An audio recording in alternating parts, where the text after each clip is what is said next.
Good evening to all of you. तो चलिए शुरू करते हैं। आज हम लोग एक नया चैप्टर जिसका नाम है इक्विलिब्रियम। मैं चैप्टर को शुरू करने से पहले ही बता देता हूँ कि जिन लोगों को सच में इस चैप्टर को समझना है उनको पेन और पेपर लेकर के बैठना होगा। अगर आप पेन पेपर लेकर के नहीं बैठ रहे हैं तो इस चैप्टर का आप रिवीजन भी नहीं कर सकते हैं। थोड़ा सा कॉन्सेप्चुअल है।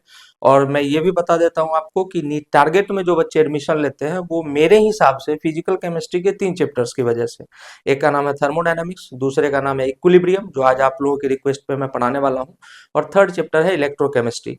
तो अगर ये चैप्टर तीनों आपके हाथ में है तो बाकी सारे चैप्टर्स आप कमांड कर सकते हो बाद में भी। बट इन तीनों चैप्टर्स को आपको बहुत ही ध्यान से और फोकस्ड होकर पढ़ना होगा। चलिए शुरू करते हैं। ये होता क्या है? तो सबसे पहली जो बात है वो है कि सर आज जो चैप्टर हम लोग पढ़ेंगे उसका नाम है इक्विलिब्रियम। तो आपने कहा ठीक है सर, नाम से तो कुछ कुछ सुना सुना सा लग रहा है। इस चैप्टर के अंदर 2 चैप्टर्स इंक्लूडेड है, अलग अलग बाइफरकेट करके मैं पढ़ाता हूँ। एक का नाम है केमिकल इक्विलिब्रियम और दूसरे का नाम है आयनिक इक्विलिब्रियम। वो धीरे धीरे आपको क्लैरिटी मिलेगी। इक्विलिब्रियम सर होता क्या है कि हम लोग केमिस्ट्री के इक्विलिब्रियम की बात करते हैं, तो केमिस्ट्री में इक्विलिब्रियम क्या होता है ये आप जानेंगे कि the instant during during a molecular reaction. बहुत ही ध्यान से देखिएगा इसके एक एक शब्द को।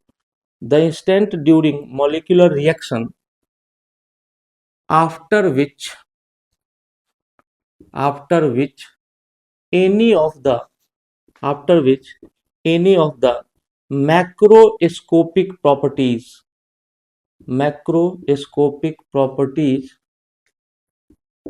won't change, कि उसके बाद कोई भी मैक्रोस्कोपिक प्रॉपर्टी जो है बदलेगी नहीं।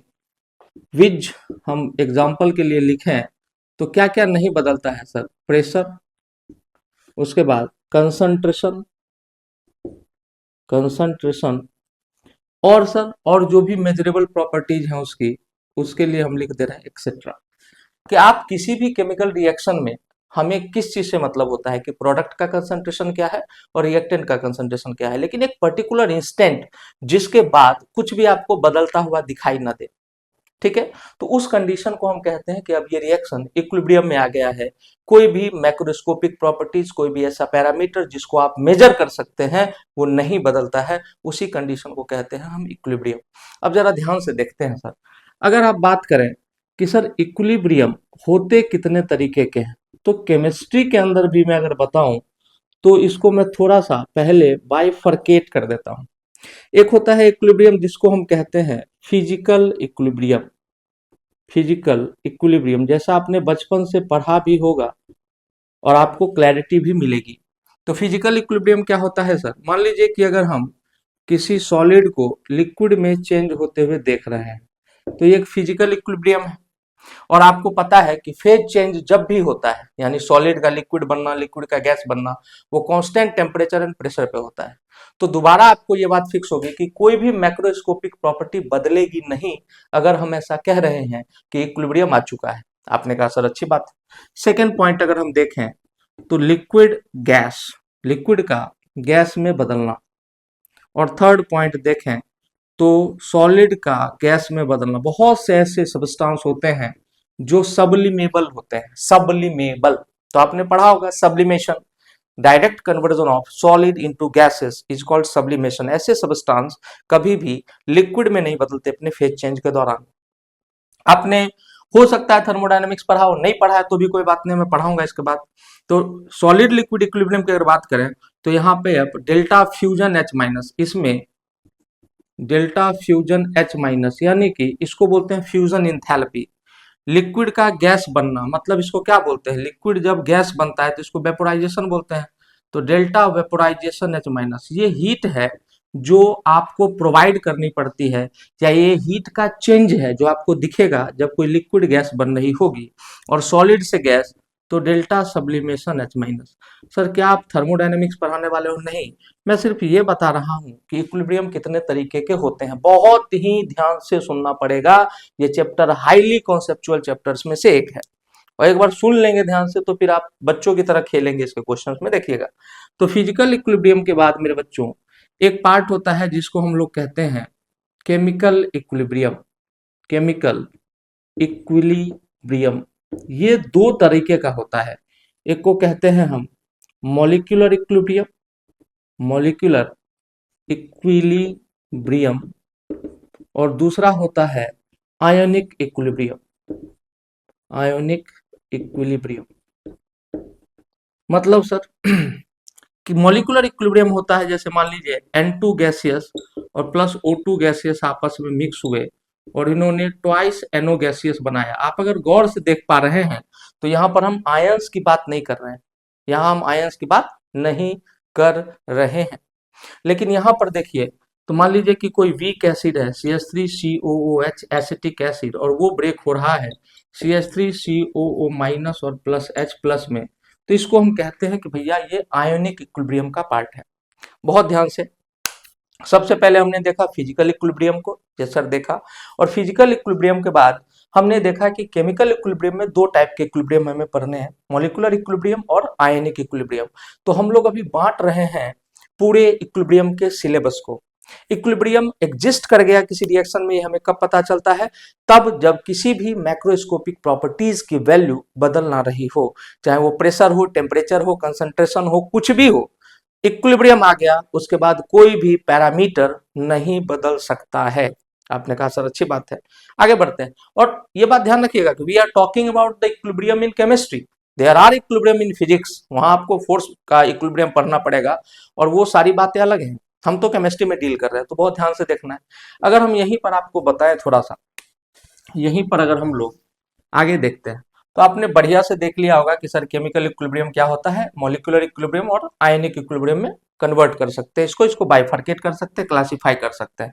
अब ये पूरा चैप्टर जो है हमारा, जिसका नाम हम लोग शुरू में रखे हैं केमिकल इक्विलिब्रियम, ये वास्तव में पूरी पढ़ाई है मॉलिक्यूलर इक्विलिब्रियम की। जो लोग पढ़ चुके हैं उनको बहुत आराम से पता होगा, जो लोग नहीं पढ़े हैं उनको भी थोड़ा थोड़ा मैं समझा देता हूं कि सर जैसे ही आप आयनिक इक्विलिब्रियम वाले पार्ट में जाएंगे ना, तो आपको पता चलेगा कि suddenly the chapter will be changed to acid base and salt. थोड़ी देर में, थोड़ा पढ़ने के बाद आयनिक इक्विलिब्रियम आपको लगेगा कि सर इक्विलिब्रियम का सिर्फ यूज है this in this part, equilibrium का सिर्फ यूज आप करते हैं इसमें थोड़ा सा, बट ये एक्चुअल में चैप्टर कन्वर्ट हो जाता है पूरा का पूरा पीएच कैलकुलेशन के ऊपर। तो pH calculation of acid base and salt is actually the ionic equilibrium part of this chapter. But हमें अभी पहले पढ़ना है, जितना समझने वाला पार्ट है सब केमिकल इक्विलिब्रियम में। और why we are calling it molecular equilibrium, क्योंकि देखिए अगर आप देखें तो केमिकल रिएक्शंस को अगर हम देखें तो जो केमिकल रिएक्शंस होते हैं वो दो तरीके के होते हैं। ये इस चैप्टर से रिलेटेड बात नहीं है, बट इस चैप्टर को पढ़ने और समझने के लिए बड़ा अच्छा है कि आप जनरल भाषा में पहले इक्विलिब्रियम को समझ पा रहे हैं या नहीं। आपने कहा ठीक है सर। जैसे केमिकल रिएक्शन की बात करें तो केमिकल रिएक्शन को हम लोग एक रिवर्सिबल में बांट सकते हैं कि कोई रिएक्शन है जो रिवर्सिबल रिएक्शन है, यानी कि प्रोडक्ट का रिएक्टेंट में कन्वर्जन और रिएक्टेंट का प्रोडक्ट में कन्वर्जन संभव है। तो आपने कहा ठीक बात है। और रिवर्सिबल रिएक्शन के बाद हम लोग कुछ इरिवर्सिबल रिएक्शन भी देख रहे हैं। तो दुनिया में जितने भी रिएक्शन है जो फास्ट होते हैं, जैसे फॉर एग्जांपल अगर मैं आपको कहूं कि आयन एक्सचेंज रिएक्शन की बात कर लो, आयन एक्सचेंज रिएक्शन, मैं आपसे कहूं कि प्रिसिपिटेशन रिएक्शन की बात कर लो, मैं आपसे कहूं कि आप और किसकी बात कर लो, आप बात कर लो कंबसन की, आप किसी भी चीज को in the abundant supply of oxygen में बर्न कर रहे हो, तो आयन एक्सचेंज रिएक्शन, प्रेसिपिटेट अगर बन गया कोई, या कंबसन रिएक्शन, तो इस तरह के रिएक्शन में कभी इक्विलिब्रियम आ ही नहीं सकता है। इस तरह के रिएक्शन में कभी इक्विलिब्रियम आएगा ही नहीं। तो आप कैसे इसको पढ़ सकते हो? तो आप इस चैप्टर में देखोगे कि 5-6 रिएक्शन ही ऐसे हैं जो हर न्यूमेरिकल में आपको दिखेंगे। PCl5 ब्रेक हो रहा होगा PCl3 प्लस Cl2 में, N2 gaseous plus O2 gaseous मिलकर बना रहा होगा twice NO gaseous, H2 plus I2 मिलकर के ट्वाइस HI बना रहा होगा। तो इस तरह के सारे रिएक्शन आपको देखने को मिलेगा और आप सरप्राइज हो जाएंगे कि सर इतने, there are only a few reactions where equilibrium will exist. Answer is yes. सिर्फ कुछ एक ही ऐसे रिएक्शन है जिसमें इक्विलिब्रियम एग्जिस्ट करता है, और मॉलिक्यूलर इक्विलिब्रियम वाले पार्ट को ही हम बाय डिफॉल्ट केमिकल इक्विलिब्रियम कहने लगते हैं। क्यों? क्योंकि आयनिक वाला इक्विलिब्रियम तो आपको दिखेगा, whenever there are ions involved in the equilibrium process, that will be studied under separate part of this chapter which is called ionic equilibrium। आपने कहा ठीक है सर, थोड़ा थोड़ा सा क्लैरिटी मिल रहा है, बहुत आराम से देखिएगा, आप इसका स्क्रीनशॉट ले सकते हैं अगर आप लिखना चाहें तो। चलिए, तो इक्विलिब्रियम में हम लोग अभी बस इसका डेफिनेशन जाने और ये जाने कि सर फिजिकल केमिकल दोनों इक्विलिब्रियम होते हैं, तो हमें तो डील करना है सिर्फ केमिकल इक्विलिब्रियम के साथ। तो आपने कहा हाँ सर, अब केमिकल इक्विलिब्रियम के अंदर हमने बताया कि केमिस्ट्री में सिर्फ there are a few reactions where equilibrium is said to be existing. सिर्फ कुछ एक रिएक्शन ही ऐसे हैं जहां पर आपको इक्विलिब्रियम दिखेगा। तो आपने कहा ठीक बात है। अब आते हैं जरा कोर में कि सर इक्विलिब्रियम केमिकल वाला किस नेचर का होता है, किस नेचर का होता है। और इस चैप्टर में एक एक पॉइंट जो मैं लिखूंगा वो आपके एग्जाम का क्वेश्चन हो सकता है, नीट या जेई का। तो सारे पॉइंट्स आपके कॉपी में भी लिखे हुए होने चाहिए। ठंड आने की वजह से थोड़ा सा मिटने में प्रॉब्लम्स आती हैं, खैर क्या कर सकते हैं। आगे बढ़ते हैं सर। आप लोगों को कह रहा हूं कि 5000 सब्सक्राइबर पूरे करो और मैं एक डिजिटल बोर्ड लगवाता हूं, बट आप लोग सुन ही नहीं रहे, वो भी अच्छी बात है, आपका अपना जब मन करेगा। खैर, तो चलिए और शुरू करते हैं। तो हमने अभी बात की कि सर इक्विलिब्रियम का द salient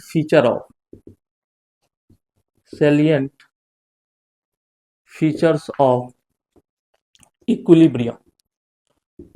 इक्विलिब्रियम। एक तो बात तय हो गई कि इक्विलिब्रियम आ गया मतलब कि concentration of product and reactant will not change. The concentration of product and reactant will not change. आपने कहा ठीक बात है। अगर हम इसको ग्राफिकली रिप्रेजेंट करें तो इस एक्सिस पे मैं रखता हूं कंसंट्रेशन को, शॉर्ट में CONCL लिख रहा हूं, और इस पर रखता हूं मैं टाइम को। कई बार आपको किताबों में यहाँ पर रिएक्शन कोऑर्डिनेट लिखा हुआ दिखेगा। तो आपने कहा ठीक बात है सर, कोई दिक्कत नहीं, हम लोग समझ लेंगे। तो आप बताइए मुझे कि जब भी कोई रिएक्शन शुरू हुआ, मान लीजिए एक रिएक्शन ऐसा है alpha A plus beta B आपको दे रहा है गामा सी और प्लस डेल्टा डी। बहुत बहुत आराम से देखिएगा, alpha A plus beta B gamma C plus delta D आपको दे रहा है, ठीक है। अब इस रिएक्शन को आप देखें तो ये दोनों अल्फा मोल ए है, बीटा मोल बी है। अल्फा बीटा गामा डेल्टा दे स्टोइकियोमेट्रिक कोफिशिएंट है। आपने कहा ठीक बात है। ए और बी क्या है? A and B are reactant and C and D are products. आपने कहा ये भी ठीक है, ये भी समझ में आ रहा है। समय के साथ क्या होगा सर? रिएक्टेंट आपस में कोलिजन करेंगे एंड जितने ज्यादा कोलिजन होंगे उतने ही ज्यादा इफेक्टिव कोलिजन्स होंगे। इफेक्टिव कोलिजन उन कोलिजन्स को कहते हैं जिनमें एक्चुअल में जो रिएक्टेंट होता है वो प्रोडक्ट में कन्वर्ट होता है एक्चुअल में।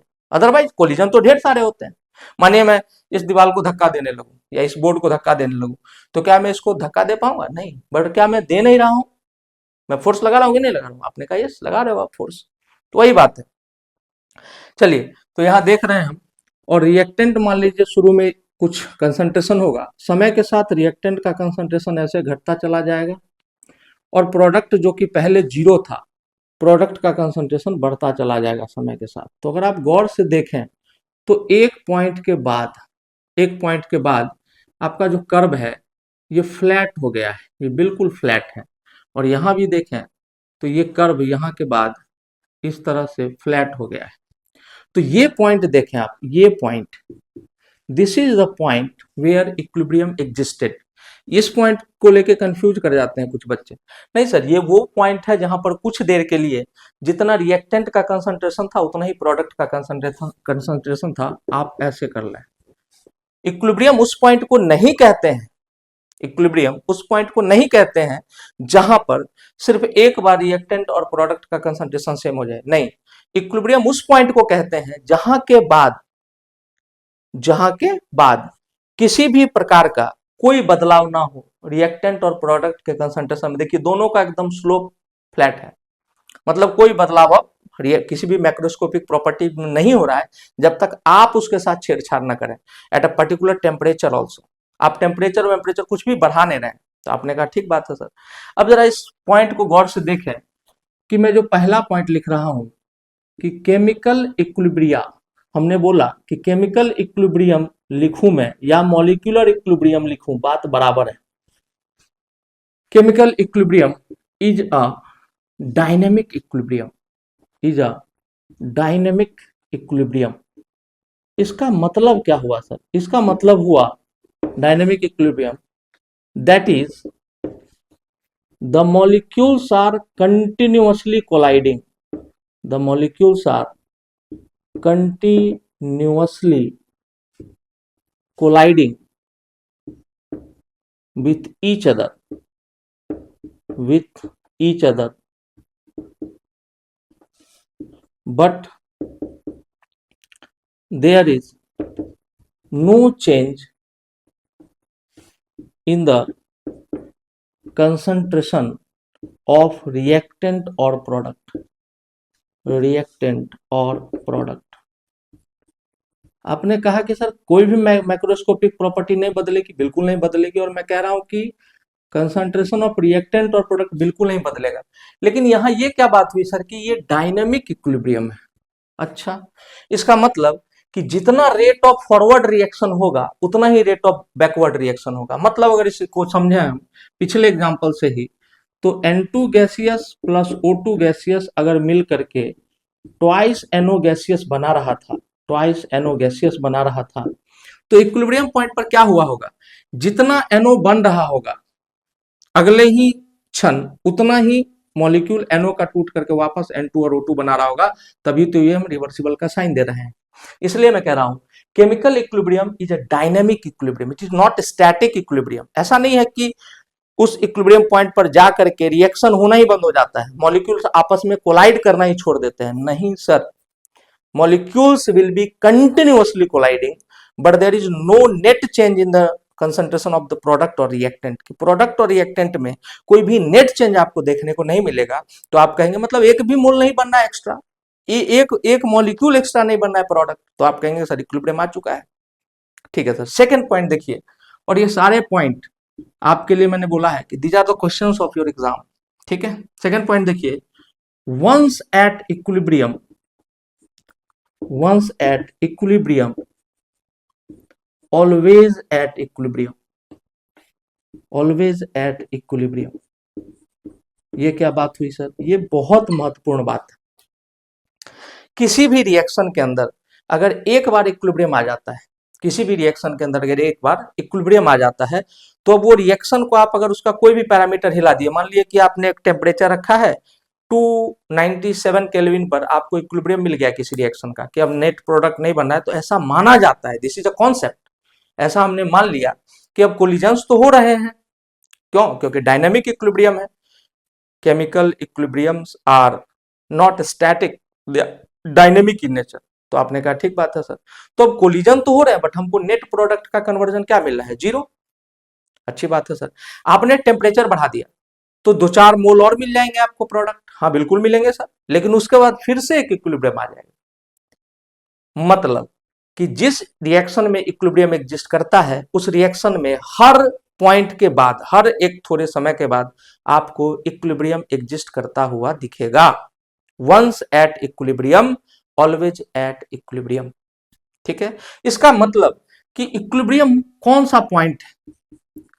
The instant of time, the instant of time where rate of forward reaction is equal to rate of backward reaction। वो समय जिस समय फॉरवर्ड रिएक्शन का रेट और बैकवर्ड रिएक्शन का रेट क्या हो जाए? बराबर हो जाए। मतलब कि प्रोडक्ट रिएक्टेंट इस तरह से घट रहा था, ये क्या रिप्रेजेंट कर रहा था सर? A प्लस बी यानी कि रिएक्टेंट को, और ये लाइन रिप्रेजेंट कर रहा था C प्लस डी को। तो अभी अभी तो मैंने आपको कहा कि केमिकल इक्विलिब्रिया डायनेमिक इक्विलिब्रिया, वो डायनेमिक नेचर का होता है। मतलब रिएक्शंस कंटिन्यूअसली चालू रहेंगे, लेकिन जितना फॉरवर्ड होगा उतना ही रिएक्शन बैकवर्ड आएगा, फॉरवर्ड देन बैकवर्ड। तो भैया नेट डिस्प्लेसमेंट क्या मिला, नेट रिजल्टेंट क्या मिला, 0। हाँ, सेकंड बात मैंने आपको बताया, the instant of time where rate of forward reaction is equal to rate of backward reaction हो जाए। तो ये इसका मतलब ये नहीं है कि इक्विलिब्रियम पर रिएक्शन बंद हो जाता है, रिएक्शन रुक जाता है, नहीं नहीं नहीं नहीं, रिएक्शन होता रहता है, बट जितना फॉरवर्ड जाएगा रिएक्शन उतना ही बैकवर्ड आएगा, जितने नए मोल्स बनेंगे उतने ही टूट जाएंगे, बने टूटे मतलब कि concentration of the product will not change, any macroscopic property will not change, and if you will change any macroscopic property intentionally, अगर आपने जबरदस्ती का किसी मैक्रोस्कोपिक प्रॉपर्टी को बदला तो रिएक्शन किसी एक डायरेक्शन में जाएगी, आगे जाए या पीछे जाए, दोनों डायरेक्शन में जा सकती है, बट फिर से एक इक्विलिब्रियम आ जाएगा। That's why the second point, once at equilibrium always at equilibrium. चलिए और थोड़ा डिटेल में चलते हैं, तो बहुत आराम से सुनना है, बहुत बढ़िया, बहुत कॉन्सेप्चुअल चैप्टर है। आपने कहा ठीक है सर, इक्विलिब्रियम को ही हम अभी समझ रहे हैं और हम धीरे धीरे आगे बढ़ने का प्रयास भी कर रहे हैं।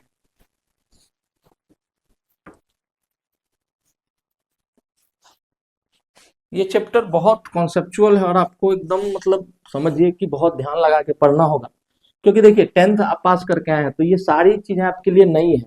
आपने 9th में मोल का नाम सुन लिया होगा, अगर आप अच्छे स्टूडेंट हैं, आपने वैलेंसी सुन ली होगी, बहुत कुछ सुना होगा, बट इक्विलिब्रियम और इक्विलिब्रियम कांस्टेंट और ऐसी सारी चीजें नहीं सुनी होंगी, तो सामान्य भाषा में समझना भी बेहद जरूरी है।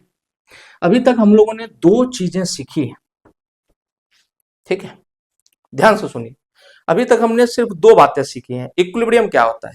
इक्विलिब्रियम एक इंस्टेंट ऑफ टाइम है, एक समय है जिस पर नेट प्रोडक्ट आगे बन पाना संभव नहीं होता है, जितना कंसंट्रेशन है वही उसका कंसंट्रेशन रहेगा।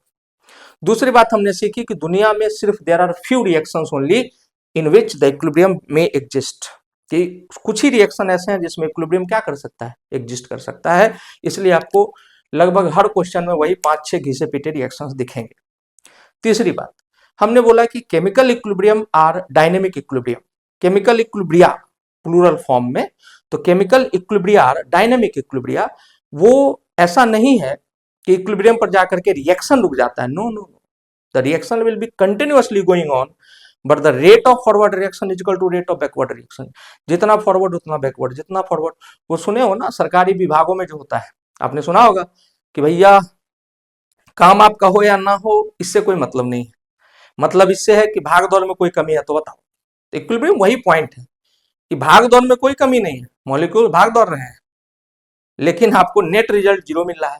और एक पॉइंट हम लोगों ने सीखा, once at equilibrium always at equilibrium, अगर आपने किसी इक्विलिब्रियम के किसी पैरामीटर को छेड़ा तो रिएक्शन आइदर फॉरवर्ड और बैकवर्ड जाएगा, मानते हैं, या तो कुछ मोल्स प्रोडक्ट के टूट जाएंगे या तो कुछ नए मोल्स प्रोडक्ट के बन जाएंगे, but again there will be equilibrium, ठीक है। वो होता है ना कोई आदमी वो धक्का मार के काम कराने वाला, कि आप एक बार धक्का मार दिए, थोड़ा देर काम किया, फिर उसके बाद फिर से आपको धक्का मारना है ताकि थोड़ा देर और काम करे, फिर एक बार और धक्का मारना है, तो इक्विलिब्रियम, आपने धक्का मार दिया, फिर नया इक्विलिब्रियम, फिर नया इक्विलिब्रियम। आपने कहा ठीक बात है सर, आगे बढ़ते हैं। 2 बहुत ही प्यारे लोग आए सर, ठीक है, इसको कहते हैं आइडियल, यहां से इक्विलिब्रियम अब आपको समझ में अगर आ गया अभी तक की बात तो आगे बहुत अच्छे से समझ में आएगा, कि इसको कहते हैं ideal law of equilibrium, equilibrium का जो आदर्श लॉ है, या इसी को कहते हैं law of mass action, law of mass action. बहुत ध्यान से सुनिएगा, ये दिया किसने था, तो इट वाज प्रोपाउंडेड बाय, प्रोपाउंड का मतलब होता है प्रतिपादित करना, जिसने पहली बार दिया, propounded by Guldberg and Waage. 2 scientist थे जिन्होंने इस लॉ को प्रोपाउंड किया, प्रतिपादित किया, और उन्होंने हमें कुछ बताया। तो देखते हैं कि the rate of a chemical reaction, the rate of a chemical reaction is directly proportional, is directly proportional to the product of active masses इस बात को मैं अंडरलाइन कर रहा हूं। The rate of a chemical reaction is directly proportional to the product of active masses raised to some power raised to some power which is equal to which is equal to the stoichiometric coefficient। किसके बराबर होगा sir वो? which is equal to the stoichiometric coefficients of the reactant। आपने कहा कि ठीक बात है सर। और आप कभी भी किसी भी स्टेटमेंट को वर्बेटिम लिखें, जैसे लॉ ऑफ मास एक्शन अगर आपको पूछा जाए 11th के बोर्ड में भी, तो आप लिखेंगे कि law of mass action states that the rate of a chemical reaction is directly proportional to the product of active masses. Active masses का मतलब और कुछ नहीं होता है बच्चों, इसका मतलब होता है कंसंट्रेशन। कंसंट्रेशन क्या होता है sir? Number of moles upon volume in litre, this is called the active mass raise to some power which is equal to the stoichiometric coefficient of the reactant. आपने कहा अच्छी बात है, बिल्कुल सही बात है, ठीक बात है। चलिए आगे बढ़ते हैं। तो यहां पर हम लेट अस कंसीडर, आपको कंसीडर करना है हाइपोथेटिकल रिएक्शन। एक हाइपोथेटिकल रिएक्शन हम लोग ले रहे हैं जनरलाइज्ड वे में आपको चीजों को सिखाने के लिए। आपने कहा अच्छी बात है सर। जैसे alpha A plus beta mole reactant B और आपको दे रहा है gamma C plus delta D. आपने कहा हाँ बढ़िया बात है, सुंदर बात है, काफी अच्छी बात है। अगर हम आपसे पूछें कि रेट ऑफ फॉरवर्ड रिएक्शन क्या होगा, तो आर एफ। तो देखिए फॉरवर्ड जाने के लिए मेरे बच्चों, फॉरवर्ड जाने के लिए रेट रिएक्टेंट ये दोनों है, हाँ सर। और जब रिएक्शन बैकवर्ड आएगा तो रिएक्टेंट क्या बन जाएगा? सी और डी रिएक्टेंट बन जाएगा।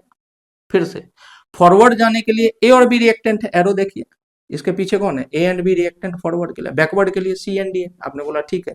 तो rate of forward reaction is directly proportional to the active masses of A and B. आपने कहा हाँ सर। और ए के ऊपर क्या आ जाएगा पावर में? अल्फा, और बी के ऊपर आ जाएगा बीटा। खूब सुंदर बात है। आपने कहा कि रेट ऑफ बैकवर्ड रिएक्शन, तो देखिए जब रिएक्शन पीछे की तरफ जाएगा तो सी और डी रिएक्टेंट है। आपने कहा हाँ, तो it is directly proportional, equal to नहीं लिख रहा हूं मैं, प्रोपोर्शनल लिख रहा हूं कि concentration of C to the power gamma into concentration of D to the power delta. A to the power alpha, B to the power beta, C to the power gamma and D to the power delta. आपने कहा sir अच्छी बात है, बहुत ही बढ़िया बात है, ठीक। आगे बढ़ी। अगर मैं इस प्रोपोर्शनैलिटी के साइन को हटा दूं तो मैं क्या लिखूंगा? R F is equal to एक कांस्टेंट ऑफ प्रोपोर्शनैलिटी आता है, आप लोगों को पता होगा, तो मैं इसका नाम दे रहा हूं के फॉरवर्ड, के एफ। और यहां पर हो जाएगा A to the power alpha और B to the power beta. आपने कहा ठीक है। और यहां पर R B is equal to हो जाएगा के बी और C to the power gamma and D to the power delta.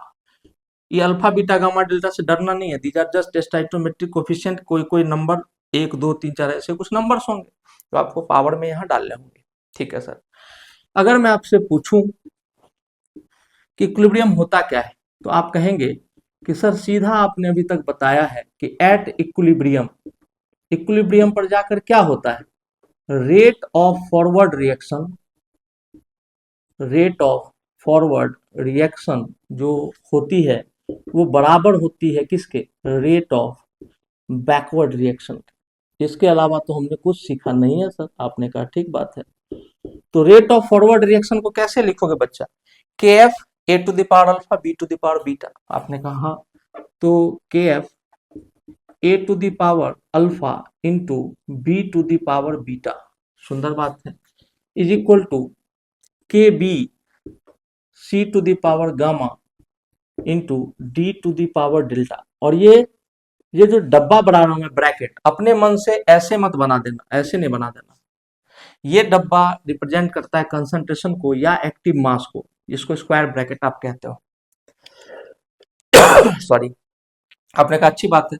तो अब जरा मैं करने दो, के एफ अपॉन के बी, रेट ऑफ मतलब फॉरवर्ड रेट कांस्टेंट अपॉन के बी करूं अगर मैं, के एफ अपॉन के बी, तो ये यहां आएगा तो क्या हो जाएगा? C to the power gamma into D to the power delta divided by A to the power alpha into B to the power beta. बहुत बढ़िया सर, बताइए। और ये जो रेट ऑफ फॉरवर्ड रिएक्शन का रिएक्शन रेट है, मतलब rate constant for forward reaction upon, sorry यहाँ के भी होगा, और rate constant for backward reaction जो होगा, इसी रेशियो को हम कहते हैं के सी। क्यों? क्योंकि यहाँ सारे कंसंट्रेशन दिए हुए हैं। तो equilibrium constant in terms of concentration, नाम पढ़ना सीखिए पहले। Equilibrium constant in terms of concentration, that's why it is called के सी। अगर मैं पार्शियल प्रेशर यहां पर डाल देता तो मैं इसको के पी लिखता, अगर मैं मोल फ्रैक्शन यहां पर डाल देता तो मैं इसको के एक्स लिखता। और इक्विलिब्रियम पर ये सारे ही रेशियोज आपको निकालने आने चाहिए, क्योंकि हर बार जरूरी नहीं है ना कि आपको एक्टिव मास दे देगा, कंसंट्रेशन दे देगा। कंसंट्रेशन को हम पार्शियल प्रेशर से कैसे रिप्लेस कर सकते हैं, उसको मोल फ्रैक्शन से कैसे करते हैं, सब सिखाऊंगा आपको, हड़बड़ाना नहीं। बट ये ध्यान रखना। अच्छा, यहां पर मान लीजिए कि कुत्तों के ऑर्डर में, कुत्तों के नंबर संख्या के ऑर्डर में आपको मान लीजिए, मानो भाई दे देता, तो क्या होता है, इसका नाम हो जाता के कुत्ता। अगर गधा के संख्या के रिस्पेक्ट में आपको देता तो हो जाएगा के गधा, इतना सिंपल सी बात है। तो के सी क्या रिप्रेजेंट कर रहा है? Equilibrium constant in terms of concentration. ये होता क्या है? के एफ अपॉन के बी का रेशियो होता है। के एफ और के बी क्या होते हैं? The rate constant for forward reaction and the rate constant for backward reaction. आपने कहा ठीक बात है। तो के सी इज इक्वल टू हो जाएगा concentration of C to the power gamma into concentration of D to the power delta upon A to the power alpha और B to the power beta. तो आपने एक एक्सप्रेशन निकाल लिया कि दुनिया के किसी भी रिएक्शन के लिए आप केसी निकाल सकते हो। और केसी निकालने का जो हमारे पास तरीका है, या केसी निकाल आज जो हम पा रहे हैं, उसका रीजन क्या है? तो the reason behind it is the law of mass action which was propounded by Guldberg and Waage. ठीक है, आपने कहा ठीक है, गलबर्ग साहब और वाग का आप एक बार देख लें इसको बहुत अच्छे से, बहुत ही अच्छे से। आपने कहा अच्छी बात है सर, चलिए मिटा रहे हैं, मिटाते हैं।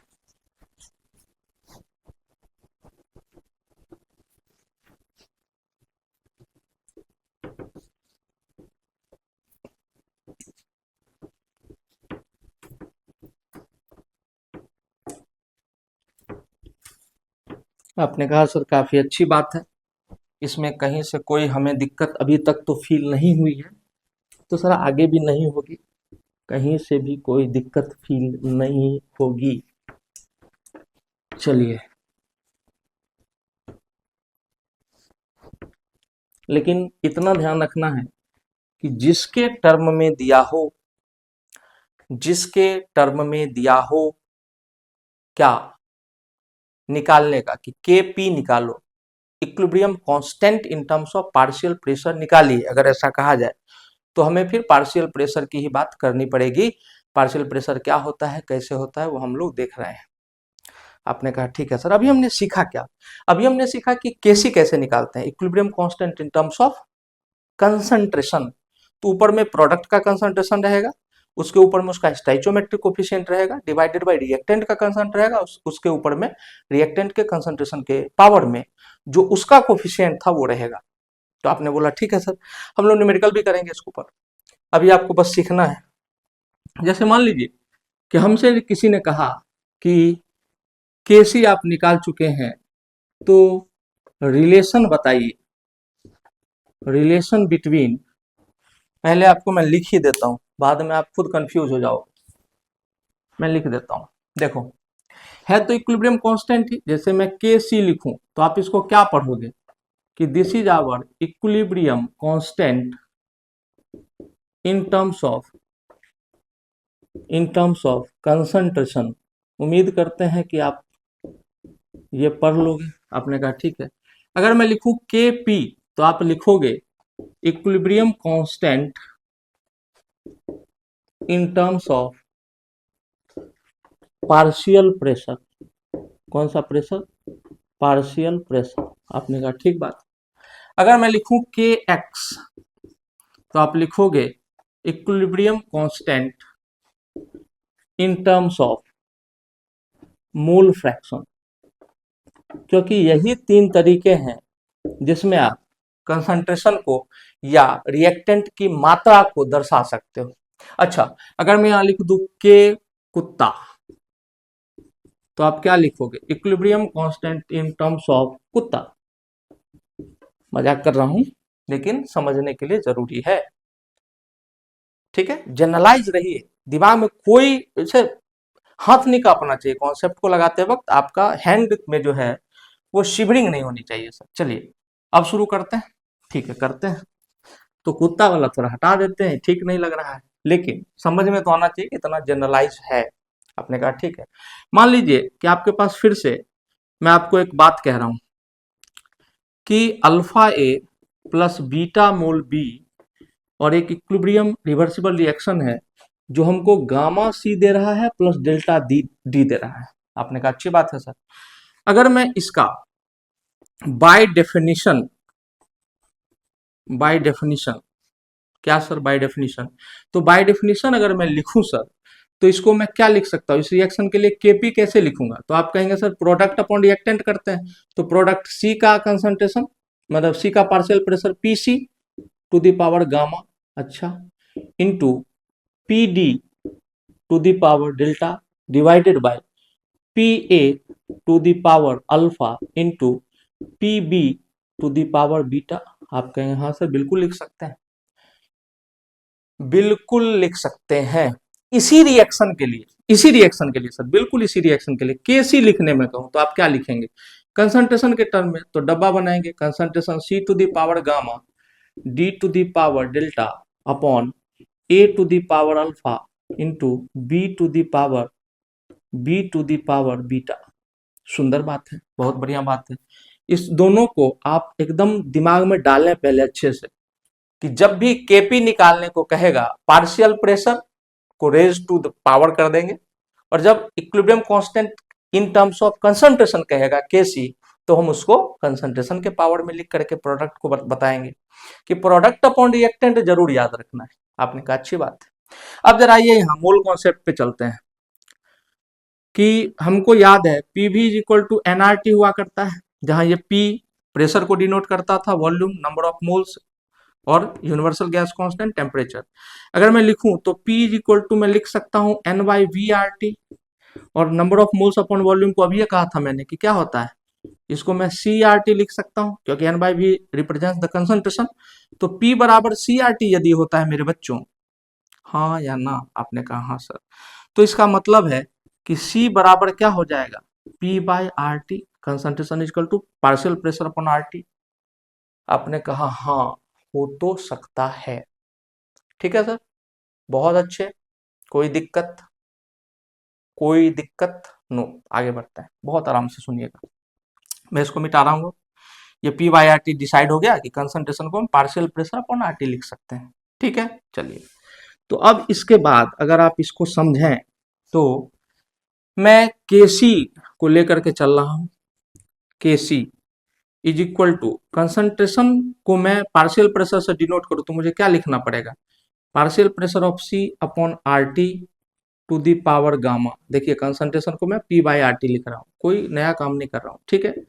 कंसंट partial pressure of D by R T to the power delta upon partial pressure of A by R T to the power alpha into partial pressure of B by R T to the power beta. अद्भुत है sir, अद्भुत।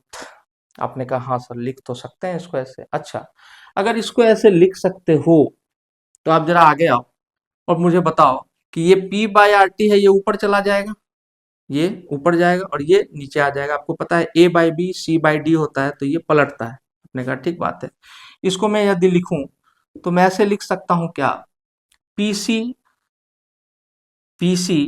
To the power gamma into P D to the power delta upon P A to the power alpha into P B to the power beta. बताइए तो जरा, मैं इसको ऐसे लिख रहा हूँ, PC P D P A P B को अलग कर लिया। अब आर टी वाले की बारी है, तो अगर मैं इसको ऐसे लिखता हूं, overall R T to the power, R T to the power, R T to the power, मैं क्या लिख सकता हूं बताएं मुझे, R T to the power मैं लिख रहा हूं alpha plus beta minus gamma plus delta. बहुत आराम से देखिए, alpha plus beta, alpha beta ये ऊपर चला जाएगा आरटी के साथ और गामा डेल्टा नीचे आ जाएंगे। अगर आपको ये आता है बहुत अच्छी बात है, ना तो थोड़ा सा आप मैथमेटिकली इसको फैला करके लिख लेना, समझ में आ जाएगा। अब बताइए इतने पूरे टर्म को हम लोग क्या कहते हैं? तो आप कहेंगे सर अभी अभी आपने डिफाइन किया है, इतने ही पूरे टर्म को हम क्या कहते हैं? के पी। और आगे प्रोसीड करते हैं, इतने ही पूरे टर्म को हम क्या कहते हैं? के पी। चलिए, तो यहाँ आ गया जो रिलेशन वो है K C is equal to K P into R T to the power alpha plus beta minus gamma plus delta. आपने कहा ठीक है, शायद थोड़ा ऊपर हो सकता है, मैं इसको नीचे लिख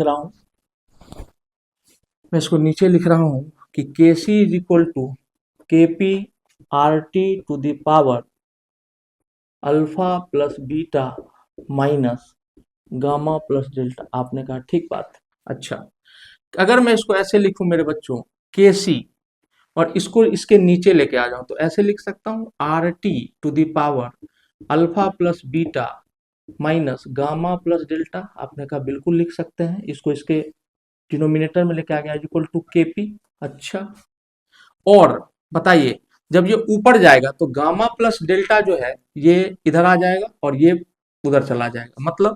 मतलब सर कि के पी इज इक्वल टू के सी इंटू आर टी। अब बताइए जो प्लस में था, अल्फा प्लस बीटा प्लस में था तो माइनस हो जाएगा, और गामा प्लस डेल्टा माइनस में था तो प्लस हो जाएगा। मतलब gamma plus delta minus alpha plus beta. चलिए, अगर आप थोड़े बहुत भी पढ़े लिखे लोग हैं तो बताइए कि ये जो मोल्स हैं ये प्रोडक्ट साइड के हैं और ये जो मोल है ये रिएक्टेंट साइड के हैं। इसका मतलब कि Kp इज इक्वल टू हो जाएगा KCRT to the power delta N, जहां पर डेल्टा एन रिप्रेजेंट किसको करेगा? Number of moles to the product side minus number of moles to the reactant side. बहुत आराम से देखिए, एक फॉर्मूला तैयार हुआ है आपका, Kp is equal to KCRT to the power delta N. Kp is equal to KCRT to the power delta N. बहुत खूबसूरत बात है, ध्यान से देखिए, बहुत आराम से देखिए। अच्छा, ये आपको समझ में उम्मीद करते हैं कि आ गया है, तो आगे आइए जरा, क्या बात कर रहे हो सर? और थोड़ा सा क्लैरिफाई करते हैं सर, क्या दिक्कत? करते हैं।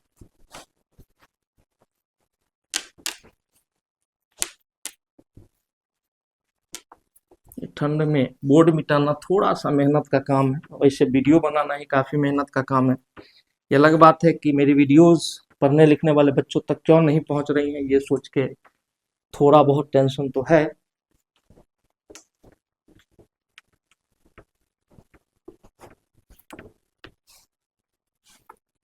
चलिए आइए आगे जरा, क्या बात कर रहे हो वो सब करवाते हैं। जैसे मान लीजिए कि मैंने आपको बोला कि डेल्टा एन क्या है, कि number of moles to the product side, minus number of moles to the reactant side. बढ़िया बात है, बताइए। आपने कहा ठीक है, अगर मैं आपको कुछ रिएक्शन दूं कि टाइप ऑफ रिएक्शन, एक अपने लोग अपना कॉलम बना रहे हैं, दूसरा एग्जाम्पल बना रहे हैं कि इसके एग्जाम्पल क्या होंगे, और तीसरा मैं रिजल्ट लिखना चाहता हूं कि केपी केसी के बीच में रिलेशन कैसा होगा। खुद बताइए मुझे। एक रिएक्शन है आपका पहला, जहां पर डेल्टा एन की वैल्यू 0 है, मतलब जैसे देखिए H2 gaseous plus I2 gaseous दोनों मिल करके हमें दे रहा हो ट्वाइस HI गैसियस। आपने कहा बिल्कुल देगा सर। तो बताइए प्रोडक्ट साइड में कितने मोल हैं गैस के? तो आपने कहा 2, और रिएक्टेंट साइड में कितने हैं? तो 1 मोल I2 है, 1 मोल H2 है, तो 2। इसका मतलब 2 माइनस 2 इज इक्वल टू 0। अच्छा, अब इधर आइए, we know Kp is equal to KCRT to the power delta n. जो change in the gaseous reactant है प्रोडक्ट और रिएक्टेंट साइड में, उसका तो अंतर लिखना होगा। आपने कहा ठीक है, तो Kp is equal to KC RT to the power 0, anything to the power 0 becomes 1। इसका मतलब मेरे बच्चों, ऐसे सभी रिएक्शंस के लिए जो Kp की वैल्यू होगी वही Kc की होगी। और आप सरप्राइज हो गए कि सर एक जगह तो पार्शियल प्रेशर के टर्म में रेशियो निकाल रहे थे और दूसरे तरफ कंसंट्रेशन के टर्म में। तो मेरे भाई आप समझो, गैसेस के केस में अगर मान लीजिए किसी कंटेनर के अंदर जिसका वॉल्यूम 10 लीटर है, 2 मोल गैस है, तो उसका एक्टिव मास यानी कंसंट्रेशन कितना है, 2/10 यानी 0.2। तो अगर गैस का कंसंट्रेशन ज्यादा है तो उस गैस का पार्शियल प्रेशर भी ज्यादा होगा। पार्शियल प्रेशर का मतलब इंडिविजुअल प्रेशर, वो अकेला गैस जितना प्रेशर लगा रहा होगा उस कंटेनर की दीवारों पे। तो this is the ratio, product का कंसंट्रेशन अपॉन रिएक्टेंट का कंसंट्रेशन, ये तो एक रेशियो है ना। तो जब आप रेशियो में बात कर रहे हो तो भैया जिस रेशियो में कंसंट्रेशन घटेगा उसी रेशियो में पार्शियल प्रेशर भी घटेगा। तो अगर पार्शियल प्रेशर और कंसंट्रेशन दोनों घट रहा है तो देखिए हो गया चमत्कार। अगर डेल्टा एन की वैल्यू 0 है, इसका मतलब Kp की वैल्यू Kc के बराबर ही होगी। आपने कहा सर बहुत ही अच्छी बात है ये तो, ठीक है, खूबसूरत बात है, आगे बढ़ते हैं। आगे आइए, आगे जब हम आए तो हमने देखा सेकेंड रिलेशन कि जब डेल्टा एन आपका पॉजिटिव हो, ठीक है, होगा, तो डेल्टा एन पॉजिटिव होगा तो कोई इक्वेशन बताइए, twice SO2 gaseous plus O2 gaseous मिल करके ट्वाइस SO3 गैसियस बना रहा है। और अभी अभी जो हम लोग पढ़ रहे हैं उसको आप चेक भी कर सकते हैं। पिछले में हमने पढ़ा था कि केमिकल इक्विलिब्रियम पढ़ना या मॉलिक्यूलर इक्विलिब्रियम पढ़ना बात बराबर है, क्योंकि जैसे ही इसमें आयन एक्सचेंज रिएक्शन होने लगेगा, जैसे ही कंबसन रिएक्शन होने लगेगा, जैसे ही प्रेसिपिटेशन होने लगेगा, जैसे ही एसिड और बेस के बीच में जो होता है न्यूट्रलाइजेशन होने लगेगा, तो इक्विलिब्रियम उस रिएक्शन में एग्जिस्ट ही नहीं करेगा, कभी एग्जिस्ट नहीं करेगा। दैट रिएक्शंस जिसमें ये सारी बातें होंगी, कंबसन हो, न्यूट्रलाइजेशन हो, प्रेसिपिटेशन हो, they reaction will start and then suddenly complete, वो कंप्लीट हो जाएंगे रिएक्शन, उनके इक्विलिब्रियम आएगा ही नहीं, तो इस बात की चर्चा ही क्यों करनी। लेकिन देखिए जब मॉलिक्यूल्स इन्वॉल्व है, H2 मॉलिक्यूल है, I2, कहीं आयन वायन का खेला है क्या, नहीं, ठीक है। चलिए तो यहां देखिए रिएक्ट प्रोडक्ट साइड में ट्वाइस SO2 प्लस O2 मिल करके, पहले बैलेंस है कि नहीं वो चेक कर लो।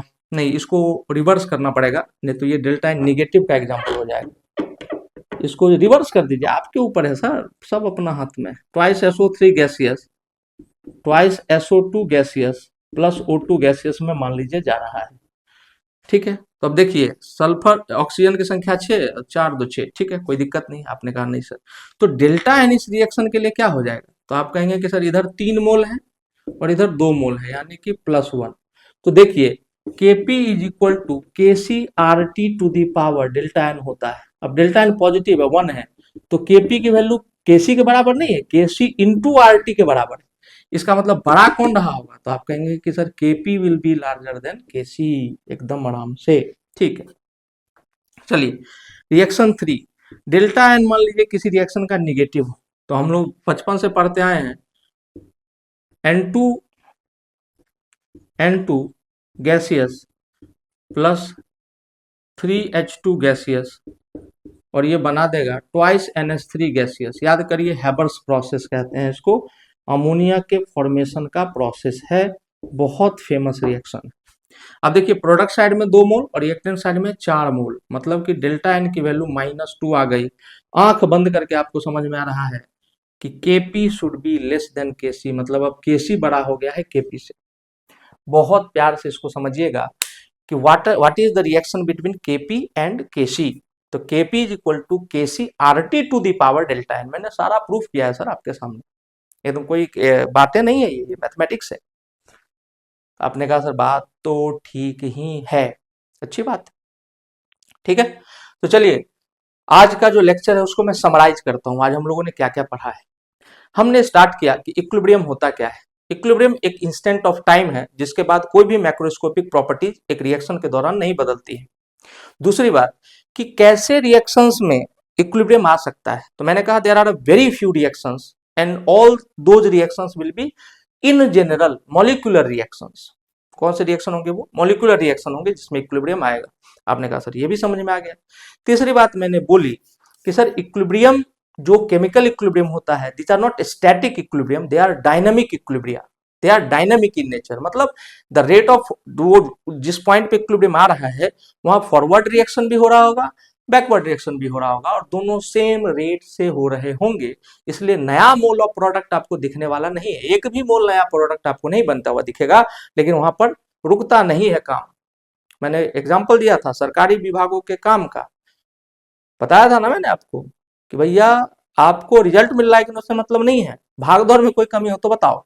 तो इक्विलिब्रियम पर भाग दौड़ एकदम चालू रहता है, नेट रिजल्टेंट जीरो। आपने कहा अच्छी बात है। उसके बाद हम लोग आगे बढ़े तो हमने देखा कि सर इक्विलिब्रियम कांस्टेंट की जो वैल्यू है वो कई तरीकों से लिखी जा सकती है। तीन तरीके आपके सिलेबस में है। एक है इन टर्म्स ऑफ पार्शियल प्रेशर जिसको केपी कहते हैं, एक है इन टर्म्स ऑफ कंसंट्रेशन जिसको केसी कहते हैं, और एक है के x in terms of mole fraction. और इनके बीच का आपस का जो रिलेशन है वो आपको कई बार एग्जाम्स में पूछा जाता है। तो KP is equal to KC R T to the power delta N होता है, ठीक है। और ये रिलेशन हम लोगों ने आज डिराइव किया है।